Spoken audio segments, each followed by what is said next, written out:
പവിത്രത്തിന്റെ ഒരു അപ്കമിങ് എപ്പിസോഡിലേക്ക് എല്ലാവർക്കും സ്വാഗതം. ജസ്റ്റ് ശങ്കരനാരായണൻ വിക്രമിനെ കാണാനായി വീട്ടിലേക്ക് വരുന്നുണ്ട്. വിക്രമിനെ കാണാൻ ശങ്കരനാരായണൻ ഇടയ്ക്കിടയ്ക്ക് ഇങ്ങനെ വരുന്നത് കമലാമ്മയ്ക്ക് ഒട്ടും ഇഷ്ടപ്പെടുന്നില്ല. ഇത്തവണ ശങ്കരനാരായണൻ വന്നിരിക്കുന്നത് വിക്രമിനോടൊരു സഹായം അഭ്യർത്ഥിച്ചുകൊണ്ടാണ്. നിയമത്തിന് വിരുദ്ധമായ ഒരു കാര്യവും ശങ്കരനാരായണൻ ചെയ്യാറില്ല. ഇത്തവണ ഇല്ലീഗലായ ഒരു കാര്യം ചെയ്യാൻ വേണ്ടിയാണ് വന്നിരിക്കുന്നത്. അതിന് കാര്യങ്ങളെല്ലാം വിക്രമിനോട് പറയുന്നുണ്ട്. ഇതെല്ലാം കേട്ടതിന് ശേഷം വിക്രം പറയുന്നുണ്ട്, സാറിനെ സഹായിക്കാൻ എനിക്ക് എന്തായാലും കഴിഞ്ഞിരിക്കും, ഞാൻ സഹായിച്ചിരിക്കും എന്ന് പറഞ്ഞ് ഉറപ്പ് കൊടുക്കുകയാണ് ശങ്കരനാരായണന്. ഇങ്ങനെ ഇവർ രണ്ടുപേരും മാറി നിന്ന് സംസാരിക്കുന്നത് നമ്മുടെ വേദയും കമലാമ്മയും ചോദ്യം ചെയ്യുന്നുണ്ട്. പിന്നീട് നന്ദിനി നമ്മുടെ വേദയുടെ വീടിനെ കുറിച്ചും വീട്ടുകാരെ കുറിച്ചും അവർ വിക്രമിനോടുള്ള അവരുടെ പെരുമാറ്റത്തെക്കുറിച്ചും ഒക്കെ ഒരു തെറ്റായ ധാരണ നമ്മുടെ കമലാമ്മയിൽ വരുത്തുകയാണ് നന്ദിനി. പിന്നീട് പറയുന്നുണ്ട്, വിക്രമിനെ അവരുടെ അടുത്തേക്ക് പിടിച്ചു വെക്കാനുള്ള ഒരു തന്ത്രമാണ് അവരുടേതെന്നും അതിനുവേണ്ടിയാണ് അവർ നമ്മുടെ ഒരു സ്നേഹമായി അഭിനയിച്ച് ഇങ്ങോട്ടേക്ക് വരുന്നതും നമ്മളെ വിരുന്നിന് വിളിക്കുന്നതും എന്നൊക്കെ പറഞ്ഞ് ഒരു തെറ്റായ ധാരണ നമ്മുടെ കമലാമ്മയുടെ മനസ്സിലേക്ക് കുത്തിവെക്കുകയാണ്.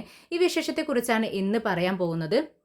ശങ്കരനാരായൺ വിക്രമിന്റെ വീട്ടിലേക്ക് വരുന്നു. അച്ഛനെ അപ്രതീക്ഷിതമായി കണ്ടതും വേദ അത്ഭുതത്തോടു കൂടിയും സന്തോഷത്തോടു കൂടിയും അച്ഛൻ്റെ അടുത്തേക്ക് ഓടി ചെല്ലുകയാണ്. സന്തോഷമായി, അച്ഛൻ പറഞ്ഞതൊന്നും ഇല്ലല്ലോ ഇങ്ങോട്ടേക്ക് വരുന്ന കാര്യം എന്നൊക്കെ ചോദിക്കുകയാണ്.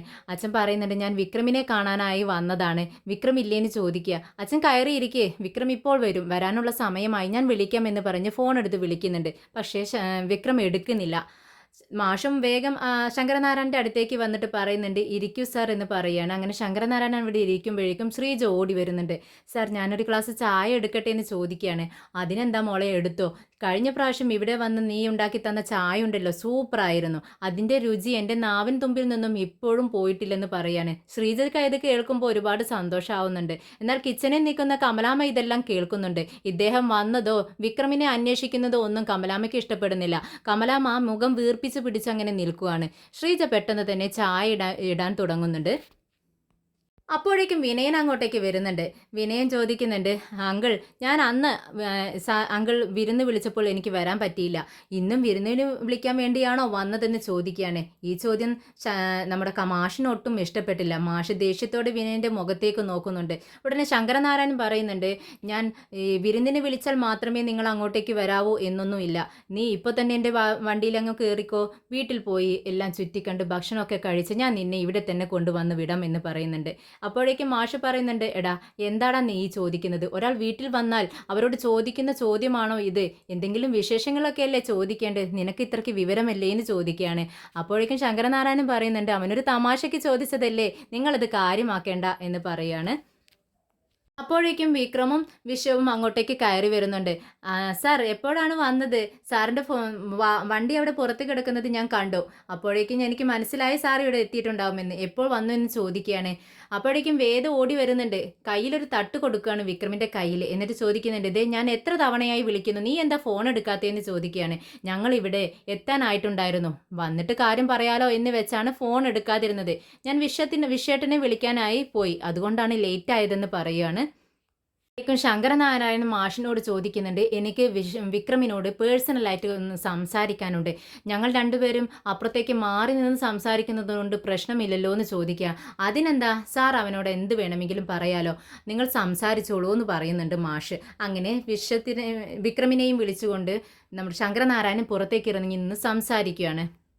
അത് കണ്ടതും കമലാമ്മ കിച്ചണിൽ നിന്ന് ഓടി മാഷിൻ്റെ അടുത്തേക്ക് വരുന്നുണ്ട്.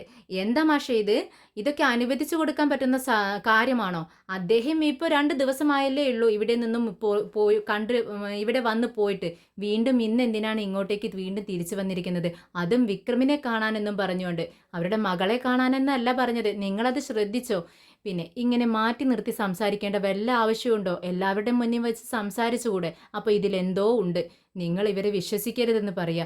എൻ്റെ പൊന്നു കമലം, നീ സംശയത്തോടെയുള്ള കണ്ണുകൊണ്ട് എല്ലാവരെയും നോക്കുന്നത് കൊണ്ടാ എല്ലാവരും പ്രശ്നക്കാരാണെന്ന് നിനക്ക് തോന്നുന്നത്. ഇതിലൊരു പ്രശ്നവുമില്ല, അവരമ്മായപ്പനും മരുമോന, അവർക്ക് പല കാര്യങ്ങളും സംസാരിക്കാനുണ്ടാവും, നീ അങ്ങ് കിച്ചണിലേക്ക് പോയിക്കോ, അതാ നിനക്ക് നല്ലതെന്ന് പറയാണ്. കമലാമ്മ ദേഷ്യത്തോടെ പിറകോട്ട് നടക്കുവാണ്. വിക്രം ശങ്കരനാരായണൻ ചോദിക്കുന്നുണ്ട്, എന്താ കാര്യം? എന്നെ പേഴ്സണലായിട്ട് സംസാരിക്കാൻ എന്നോടുണ്ടെന്ന് പറഞ്ഞല്ലോ, എന്താ കാര്യമെന്ന് ചോദിക്കുകയാണ്. അത് ഞാൻ ഇന്നേ വരെ ലീഗലായിട്ടുള്ള കാര്യങ്ങൾ മാത്രമേ ചെയ്തിട്ടുള്ളൂ. ഇല്ലീഗലായ ഒരു കാര്യവും ഞാൻ ഇതുവരെ ചെയ്തിട്ടില്ല. പക്ഷേ ഇത് എൻ്റെ കയ്യിൽ നിൽക്കുന്ന കാര്യമല്ല. ഞാൻ പോലീസിനെയും എല്ലാവരും തോറ്റു നിൽക്കുന്ന ഒരു സംഭവമാണ്.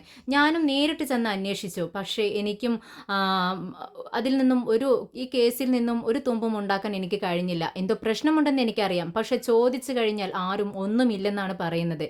എന്താ കാര്യമെന്ന് ഞാൻ പറയാം. താൻ ഈ ഫോട്ടോ കണ്ടോ, ഈ വീഡിയോ കണ്ടോ എന്ന് ചോദിച്ച് തൻ്റെ ഫോണിലേക്ക് വന്ന ഒരു വീഡിയോ എടുത്ത് കാണിക്കുകയാണ് വിക്രമിനെ.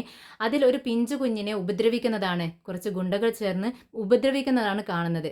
ഇത് കണ്ടിട്ട് വിക്രമിന് ആകെ സങ്കടം വരികയാണ്. എന്താ സാർ ഇത്, ഒരു പിഞ്ചു കുഞ്ഞാണല്ലോ, ഇതിനെ ഇവരിട്ട് ഇങ്ങനെ അടിക്കുന്നത് എന്തിനാണെന്ന് ചോദിക്കുകയാണ്. ഇത് കേട്ടിട്ട് മാഷ് പറയുന്നുണ്ട്, ഇത് തന്നെയാണ് കുഴപ്പം. ഈ ഫാമിലിയെ ആരോ ബ്ലാക്ക്മെയിൽ ചെയ്ത് പണിയെടുപ്പിക്കുന്നുണ്ട്. ഇതൊരു കമ്പനിയിലെ, ഒരു ഇഷ്ടിക കമ്പനിയിലെ ജോലിക്കാരുടെ ഫാമിലിയാണ്. താൻ ഈ സംഭവം ശരിയാണെന്ന് എനിക്കറിയാം. ഇതിനെക്കുറിച്ചുള്ള എല്ലാ ഡീറ്റെയിൽസും വ്യക്തമായി എനിക്ക് കിട്ടണം. തനിക്ക് സംഘടിപ്പിക്കാൻ കഴിയുമോ എന്ന് വിക്രമിനോട് ചോദിക്കുകയാണ്. വീഡിയോ അടക്കം എനിക്ക് വേണമെന്ന് ശങ്കരനാരായണൻ ആവശ്യപ്പെടുന്നുണ്ട്. വിക്രം ഒന്ന് ചിന്തിക്കുന്നുണ്ട്. എന്നിട്ട് പറയുന്നുണ്ട്, എനിക്ക് ഈ സ്ഥലത്ത് ഉള്ള എല്ലാ മുക്കും മൂലയും എല്ലാ സ്ഥലങ്ങളും എനിക്കറിയാം സർ. അതുകൊണ്ട് തന്നെ ഇത് കണ്ടുപിടിക്കാൻ എനിക്ക് അത്ര ബുദ്ധിമുട്ടൊന്നുമില്ല. എന്തായാലും സാറിനെ സഹായിക്കാൻ എനിക്ക് കഴിയും. സാർ വിശ്വസിച്ചോ, എന്നെ വിശ്വസിച്ചോളൂ എന്ന് പറയുകയാണ്. ശങ്കരനാരായണൻ എല്ലാവരോടും യാത്ര പറഞ്ഞ് അവിടെ നിന്ന് ഇറങ്ങുവാണ്. വളരെ സമാധാനത്തോടു കൂടിയാണ് പോകുന്നത്. വിക്രം ഒരു കാര്യം ഏറ്റെടുത്താൽ അത് ചെയ്തിരിക്കുമെന്ന് ശങ്കരനാരായണൻ അറിയാം. പിന്നീട് വിക്രമിനോടായി വേദ ചോദിക്കുന്നുണ്ട്, അല്ല, നിങ്ങൾ രണ്ടുപേരും പുറത്തു പോയി ഇത്ര സ്വകാര്യമായി പറഞ്ഞിരുന്നത് എന്താ? എനിക്കറിയണം. ഇപ്പോൾ പോകെ അച്ഛൻ്റെ മകൾ ഞാനല്ല, നീ അച്ഛൻ്റെ മകനാണെന്നുള്ള അവസ്ഥയിലേക്ക് വന്നിരിക്കുന്നു. എന്താ കാര്യമെന്ന്, നിങ്ങൾ സംസാരിച്ചത് എന്താണെന്ന് എനിക്കറിയണമെന്ന് പറയുന്നുണ്ട്. വിക്രം കൂളായിട്ട് പറയുന്നുണ്ട്, നിന്റെ അച്ഛൻ്റെ കയ്യിൽ ഒതുങ്ങാത്തൊരു കേസ്, അതിന് എന്നെ സഹായിക്കാൻ എന്നോട് സഹായം അഭ്യർത്ഥിച്ച് വന്നിരിക്കുന്നതാ. ഇത് കേട്ടതും വേദക്ക് ഒട്ടും വിശ്വാസം വരുന്നില്ല. നീ എന്തായി പറഞ്ഞത്? നിന്നോട് സഹായം ചോദിച്ച് എൻ്റെ അച്ഛൻ വന്നു, അതും അച്ഛൻ്റെ പ്രൊഫഷണൽ കാര്യങ്ങളിൽ? ഒട്ടും എനിക്കിത് വിശ്വസിക്കാൻ പറ്റത്തില്ല വിക്രം. എൻ്റെ അച്ഛൻ അങ്ങനെയുള്ള ഒരാളല്ല. വേറെ എന്ത് കാര്യം പറഞ്ഞാലും ഞാനത് വിശ്വസിച്ചിരിക്കും എന്ന് പറയാണ്. എന്നാൽ ഉള്ള കാര്യമാണ് വിക്രം അങ്ങ് വെട്ടി തുറന്നു പറഞ്ഞത്. പക്ഷേ വേദ ഇതൊട്ടും ഒരിക്കലും വിശ്വസിക്കില്ലെന്ന് വിക്രമിനും അറിയാം. അതുകൊണ്ട് തന്നെയാണ് സത്യം തുറന്നു പറഞ്ഞത്. അങ്ങനെ വേദ പറയുന്നുണ്ട്, ദേ പുളുവടിക്കാതെ നീ പോകാനുള്ള സ്ഥലം എങ്ങോട്ടേക്കാന്ന് വെച്ചാൽ പോക്കോ, എനിക്ക് നിൻ്റെ ഈ പുളുവടിയൊന്നും കേൾക്കണ്ട എന്ന് പറയുന്നുണ്ട്. ശരി എന്നാൽ ഞാൻ പോക്കോളാം എന്ന് പറഞ്ഞ് വിക്രം അവിടെ നിന്ന് തടി തപ്പുവാണ്. മാഷ് ഒരു ബുക്ക് വായിച്ചുകൊണ്ടിരിക്കുന്നു. കമലാമ്മ വെജിറ്റബിൾസ് എല്ലാം അരിഞ്ഞുകൊണ്ടിരിക്കുകയാണ്. അങ്ങോട്ടേക്ക് നമ്മുടെ നന്ദിനി ഒരു പട്ടുസാരിയും തൂക്കി പിടിച്ചുകൊണ്ട് വരുന്നുണ്ട്. അമ്മേ, ഇത് കണ്ടോ? എന്താ? അല്ല, ഈ സാരി ഏതാണെന്ന് അമ്മയ്ക്ക് മനസ്സിലായോ? ഇത് നല്ല സാരിയാണെന്നാണല്ലോ എനിക്ക് കണ്ടിട്ട് തോന്നുന്നത്. നല്ല വിലപിടിപ്പുള്ള സാരി പോലെ എനിക്ക് തോന്നുന്നു. ഇതേ വേദ കൊണ്ടുവന്ന് തന്നതാ. അന്ന് അവൾ എന്നെ സെലക്ട് ചെയ്തിട്ട് കൊണ്ടുവന്നതാണെന്ന്, അവളുടെ വീട്ടുകാരെ എടുത്തു കൊടുത്തതാണെന്നൊക്കെ പറഞ്ഞ് അവൾ സെലക്ട് ചെയ്ത സാരിയായത്. ഉടനെ തന്നെ വിനയം പറയുന്നുണ്ട്, അമ്മ ഞാൻ ഇവളോട് പറഞ്ഞു ഇതൊരു 7000 രൂപയെങ്കിലും വിലപിടിപ്പുള്ള സാരിയാ. അപ്പോഴേക്കും നന്ദിനി പറയുന്നുണ്ട്, എത്ര വിലപിടിപ്പുള്ളതാണെന്നും പറഞ്ഞിട്ടും എന്താ കാര്യം? ദേ കണ്ടില്ലേ, ഇതിൻ്റെ തുമ്പിലുള്ള നൂലെല്ലാം ഇങ്ങനെ പറഞ്ഞു പോരുന്നു. ഇത് കേട്ടതും കമലാമ്മ പറയുന്നുണ്ട്, ദേ നന്ദിനി, ഇത് നല്ല വിലപിടിപ്പുള്ള നല്ല സാരിയാ. എനിക്കറിയാവല്ലോ, ഞാൻ സ്ഥിരമായി സാരി ഉടുക്കുന്ന ആളല്ലേ. ഇതിനിപ്പോൾ ഒരു കുഴപ്പവും പറയാനില്ല. പിന്നെ ഈ തുമ്പിലുള്ള നൂലെല്ലാം ഇങ്ങനെ പോരുന്നത് അതൊന്നും അടിക്കേണ്ട ആവശ്യമുള്ളൂ. അപ്പുറത്തെ വീട്ടിലെ കുട്ടി തയ്ക്കുന്നുണ്ട്. നീ അതങ്ങ് ചെന്ന് ആ കുട്ടിയുടെ കയ്യിൽ കൊടുത്ത് തയ്ച്ച് വാങ്ങിയിട്ട് വാ. അല്ലാതെ ഇതിനൊരു കുഴപ്പമില്ല എന്ന് പറയാണ്. ഇത് കേട്ടത് നന്ദിനിക്ക് ദേഷ്യം വരികയാണ്. നന്ദിനി പറയുന്നുണ്ട്, അതെ, അവരൊക്കെ പണക്കാരല്ലേ അമ്മേ. അപ്പോൾ ഒരാൾക്ക് ഗിഫ്റ്റ് കൊടുക്കുമ്പോൾ ഇങ്ങനെയാണോ തരേണ്ടത്? ഇങ്ങനെ തുമ്പെല്ലാം തയ്ക്കാനുണ്ടെങ്കിൽ അതെല്ലാം തയ്ച്ചിട്ടല്ലേ തരേണ്ടത്. ഇത് ഞാൻ ആ കുട്ടിയുടെ കയ്യിൽ കൊടുത്താലേ 100 രൂപയാണ് കൊടുക്കേണ്ടത്. എൻ്റെ കയ്യിലെവിടെ അമ്മേ 100 രൂപ എന്ന് ചോദിക്കുകയാണ്. ഇത് കേട്ടിട്ട് പുച്ഛം തോന്നുകയാണ് കമലാമ്മയ്ക്ക്. കമലാമ്മ അവളെ കളിയാക്കിക്കൊണ്ട് പറയുന്നുണ്ട്, നന്ദിനി, നീ എന്താ ഉദ്ദേശിച്ചത്? ഗിഫ്റ്റ് തരുന്നവർ അതിലെ ബ്ലൗസും തയ്ച്ച് അതിൻ്റെ തുമ്പടിച്ച് എല്ലാം തയ്ച്ചിട്ടാണ് തരണമെന്നാണോ നീ പറയുന്നത്? നീ എൻ്റെ അടുത്താണ് നിൽക്കുന്നതെങ്കിൽ നിന്റെ മണ്ടയ്ക്കിട്ട് 2 കൊട്ട് തന്നേനെ ഞാൻ. മര്യാദയ്ക്ക് പോയി അത് തയ്ക്കാൻ കൊടുക്കടി എന്ന് പറയുവാണ്. അപ്പോഴേക്കും നന്ദിനി പറയുന്നുണ്ട്, അമ്മയ്ക്ക് അറിയാഞ്ഞിട്ടാ. അമ്മ ഈ വേദയുടെ വീട് കണ്ടിട്ടുണ്ടോ? ഇത് കേട്ടത് കമലാമ്മയ്ക്ക് ദേഷ്യം വരികയാണ്. ഞാൻ എന്തിനാ അവളുടെ വീട് കാണുന്നത്? എനിക്ക് ഒട്ടും താല്പര്യമില്ലാത്ത കാര്യമാണത്. അതല്ലേ അവർ വിരുന്നിന് വിളിച്ചിട്ട് ഞാൻ വരാതിരുന്നത്. ഇത് കേട്ടിട്ട് നന്ദിനി പറയുന്നുണ്ട്, ആ അമ്മേ അതൊന്ന് കാണേണ്ട കാഴ്ച തന്നെയാ. എത്ര വലിയ വീടാണെന്നറിയാവോ? 8 റൂമുകളുണ്ട്. ആ റൂമിൽ മൊത്തം എ സിയാ. എന്തിനാ അവർ ഇത്ര ക്യാഷ് ഉണ്ടെന്നും വിചാരിച്ച് ആർഭാടങ്ങളൊക്കെ കാണിക്കുന്നത്? പിന്നെ അവരുടെ ഡൈനിങ് ഹാളിൽ കിടക്കുന്ന ടേബിൾ ഉണ്ടല്ലോ, അതിന് 1,00,000 രൂപയെങ്കിലും വരും അമ്മേ. മാസം മാസം അത് പോളിഷ് ചെയ്യണമെന്നുണ്ടെങ്കിൽ ഒരു 5,000 രൂപയെങ്കിലും വേണ്ടി വരും. എന്താ ഒരു ആർഭാടം എന്നറിയാവോ അമ്മേ? ഇതൊക്കെ കേട്ടിട്ട് മാഷിന് ഒട്ടും ഇഷ്ടപ്പെടുന്നില്ല. മാഷ് പറയുന്നുണ്ട്, എന്തിനാ നന്ദിനി നീ അവിടെയുള്ള കാര്യങ്ങളെല്ലാം ഇവിടെ വിളിച്ച് പറയുന്നത്? അവർ കാശുള്ള ആളുകളാണ്. അതിനനുസരിച്ച് ജീവിത രീതിയുമായിരിക്കും അവർക്കുണ്ടാകുന്നത്. അത് നമ്മളായാലും നമുക്കും അങ്ങനെയായിരിക്കും. ഇത് കേട്ടിട്ട് നമ്മുടെ കമലാമ്മയും പ്രതികരിക്കുന്നുണ്ട്. കമലാമ്മ പറയുന്നുണ്ട്, അതെ നിനക്ക് അങ്ങനെയല്ല വല്ല മനസ്സിൽ വല്ല താല്പര്യവും ഇഷ്ടമൊക്കെ ഉണ്ടെങ്കിൽ നീ നിന്റെ ഭർത്താവിനോട് പറഞ്ഞ് 1,00,000 ടേബിൾ നിന്റെ ഈ വീട്ടിലും കൊണ്ടുവന്ന് ഇടാൻ പറ എന്ന് പറയാണ്.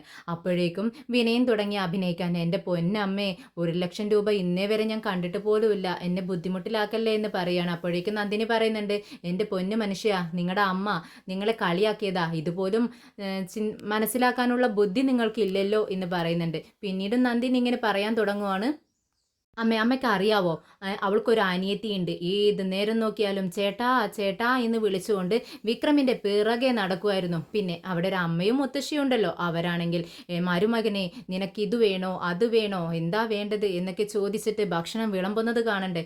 വിക്രമാണെങ്കിൽ തിരിച്ചും അങ്ങനെ തന്നെയാ. എനിക്ക് അത് വേണം അമ്മേ, ഇത് വേണം മുത്തശ്ശി, കുറച്ച് തോനിട്ടോളൂ എന്നൊക്കെ പറഞ്ഞുകൊണ്ട് ഒരു നാണോ മാനോ ഇല്ലാതെ പെരുമാറുന്നു. ഇങ്ങനെയൊക്കെയാണോ ഭാര്യ വീട്ടുകാരും മരുമക്കളും തമ്മിൽ പെരുമാറേണ്ടത്? ദേ എൻ്റെ വീട്ടിൽ തന്നെ ആയാലും ഇദ്ദേഹം വിനയേട്ടൻ തമ്മിലുള്ള പെരുമാറ്റം, ഒരാൾ അവിടെ നിൽക്കും ഒരാൾ ഇപ്പുറത്ത് നിൽക്കും, അങ്ങനെയാ സംസാരിക്കുന്നത്. ഇത് കേട്ടിട്ട് വിനയം പറയുന്നുണ്ട്, അതെ നിന്റെ അച്ഛനോടുള്ള ഇഷ്ടം കൊണ്ടൊന്നുമല്ല, അദ്ദേഹം എന്തെങ്കിലുമൊക്കെ പറഞ്ഞാലോ എന്ന് വെച്ചിട്ടുള്ള പേടി കൊണ്ടാണ് ഞാനൊന്നും സംസാരിക്കാത്തതും പെരുമാറാത്തതും എന്നും വിനയം പറയുന്നുണ്ട്. ഒന്നും മിണ്ടാതിരിക്കും മനുഷ്യ എന്നിങ്ങനെ പതുക്കെ പറയുകയാണ് നന്ദിനി. ഇത് കേട്ടിട്ട് മാഷി ചിരിക്കുന്നുണ്ട്. നന്ദിനി വീണ്ടും കുശുമ്പ് വർത്തമാനങ്ങൾ ഇങ്ങനെ പറഞ്ഞുകൊണ്ടിരിക്കുകയാണ്. എങ്ങനെയെങ്കിലും വിഷം നമ്മുടെ കമലാമ്മയുടെ മനസ്സിൽ കുത്തിവെക്കണം. വേദയെക്കുറിച്ചുള്ളൊരു ചീത്ത ചിന്ത മനസ്സിലിങ്ങനെ കുത്തിവെച്ചുകൊണ്ടേ ഇരിക്കുമല്ലേ. അതിലേക്ക് വരുവാണ് നന്ദിനി. വീണ്ടും പറയുന്നുണ്ട്, അമ്മയ്ക്ക് അറിയാവോ ഇതൊക്കെ എന്തിനുള്ളതാണെന്ന് അറിയാവോ? പതുക്കെ പതുക്കെ വിക്രമിനെ അവർക്ക് അങ്ങോട്ടേക്ക് ചായ്ക്കണം. അതിന് വേണ്ടിയിട്ടാണ്. നമ്മുടെ അടുത്ത് നിന്നും വിക്രമിനെ പതുക്കെ അകറ്റിക്കൊണ്ടിരിക്കുകയാണ്. അതാണ് അവരുടെ ഉദ്ദേശം. അല്ലെങ്കിൽ ഒന്ന് ചിന്തിച്ചു നോക്ക്, ഇത്രയും കാലം എത്രമാത്രം വെറുത്തതാ അവരുടെ അദ്ദേഹം ഈ വിക്രമിനെ. എന്നിട്ട് അതിലേറെ ഇഷ്ടത്തോടെയല്ലേ ഇപ്പോൾ പെരുമാറുന്നത്.